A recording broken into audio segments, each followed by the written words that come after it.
Même dans une ville dévastée qui n'est désormais qu'un désert de démolition, les Ghazaouis ne peuvent se mouvoir à leur guise. Des lignes jaunes imaginaires, matérialisées par des blocs de béton jaune, empêchent les habitants de Raza d'avancer et d'atteindre leurs anciennes habitations, sous peine de se faire tirer dessus, comme c'est le cas à Jabalia, où le danger est omniprésent.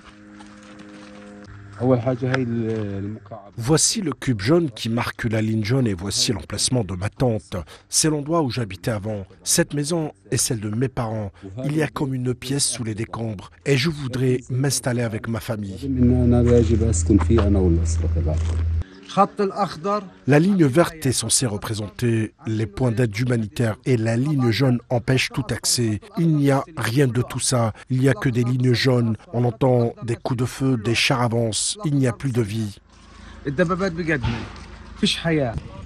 C'est donc une nouvelle frontière militaire imposée par l'entité sioniste au sein même de l'enclave palestinienne qui transforme le retour des déplacés chez eux en une condamnation à mort face à l'inaction internationale. Surtout que les limites exactes de cette ligne jaune ne sont pas claires, conduisant à l'assassinat d'un nombre de Palestiniens dont le seul tort était de vouloir rentrer chez eux. La peur est omniprésente 24 heures sur 24. On entend des drones, des coups de feu, des tirs d'obus pour nous forcer à quitter la zone. Mais nous n'avons nulle part où aller.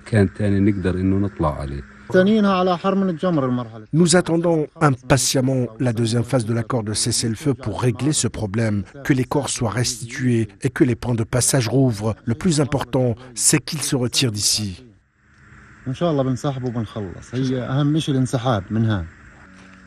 Ce confinement n'est que la première phase d'un soi-disant plan de retrait échelonné. Mais même après ce retrait en phase, les Palestiniens resteront confinés dans un territoire plus réduit qu'avant, perpétuant ainsi le contrôle sioniste sur le gouvernorat de Raza et ses habitants.